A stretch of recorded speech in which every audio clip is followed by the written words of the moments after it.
High বন্ধুরা, তোমরা সবাই কেমন আছো? আজ আমি চলে গেছিলাম এই রেস্টুরেন্টটায় বিরিয়ানি খাওয়ার জন্য, নিক্কা বিরিয়ানি।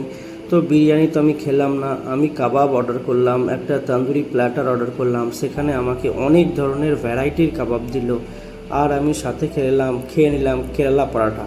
এই দেখো কাবাবগুলো প্লেটিং হচ্ছে। এখানে মালাই চিকেন কেবাব আছে, তন্দুরি চিকেন কাবাব আছে, আর আছে রেশমি কাবাব। আর এর সাথে দিচ্ছে চিকেন উইংস, যেটা খেতে খুবই ইয়ামি ছিল। এটা হচ্ছে চিকেন শিক কাবাব। চিকেন শিক কাবাবটা পুরো বারবিকিউ স্টাইলে গ্রিলভাবে এরা বানিয়েছিল। খুবই সুন্দর টেস্টি কাবাবগুলো ছিল। খুব ভালো করে কাবাবগুলো বাটার দিয়ে ব্রাশ করে এরা দিচ্ছে। পুরো জুসি আর সফট ছিল, একদম মুখের মধ্যে গিয়ে পুরো মিলিয়ে যাচ্ছিল, দারুণ। আর নিচে চারকোল দেওয়া ছিল, যার জন্য কাবাবগুলোতে একটা স্মোকি ফ্লেভার আসছিল। তার সাথে আমি অর্ডার করে নিলাম কেরালা পরাঠা।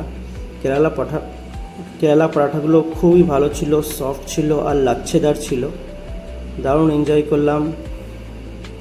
চলো আজকের মতো বাই, টাটা, আবার দেখা হচ্ছে নেক্সট ভিডিওতে।